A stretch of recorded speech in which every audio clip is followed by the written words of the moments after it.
Pendientes de que finalice la reunión de la ministra de Sanidad con los consejeros de las comunidades autónomas, comenzamos el repaso a la actualidad de este miércoles hablando de la Fundación Aragón Invierte. Pretende unir ideas y financiación, unir a emprendedores con posibles inversores y que además aporten experiencia y conocimiento. Se trata de una estrategia para crear empleo y hacer viables las buenas ideas en nuestra comunidad.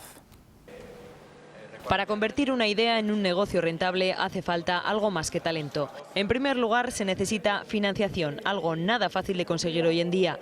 Con estas premisas nace la Fundación Aragón Invierte y lo hace con el propósito de poner en contacto a emprendedores e inversores. Lo que procura es fomentar la financiación privada por vehículos no convencionales y estamos convencidos, por eso nos decidimos a ponerlo en marcha, estamos convencidos de que a medio plazo, tampoco esperemos grandes logros a muy corto plazo, que se pueda convertir en una palanca para dinamizar la actividad económica y el empleo de la comunidad. Los patronos de este proyecto son las asociaciones aragonesas de empresa familiar y de jóvenes empresarios, CAI, Ibercaja y el Gobierno de Aragón. Es una muestra de que estamos en el buen camino, es una muestra de que somos conscientes todos de que tenemos que colaborar. Los jóvenes empresarios, que son un foco de atracción del talento, porque el talento lo tenemos de sobra en Aragón.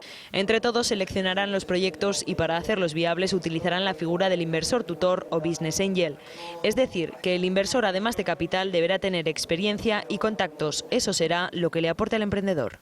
Hubo una época que la revolución fueron los hippies, en otra pues fue la movida. Hoy los revolucionarios son los emprendedores. No tengáis ninguna duda, son los que van en contra de todo, los que están cambiando las cosas. Y hay docenas, y te diría que hay millones de preemprendedores que necesitan pasar de hablar a hacer. Y este es el gran reto. Necesitamos conseguir crear lugares y ecosistemas que permitan pasar de hablar a hacer. Este inversor tutor puede ser una empresa, un directivo o un particular. La idea de fondo, como ha recordado el consejero de Economía, es que las empresas nos saquen de la crisis.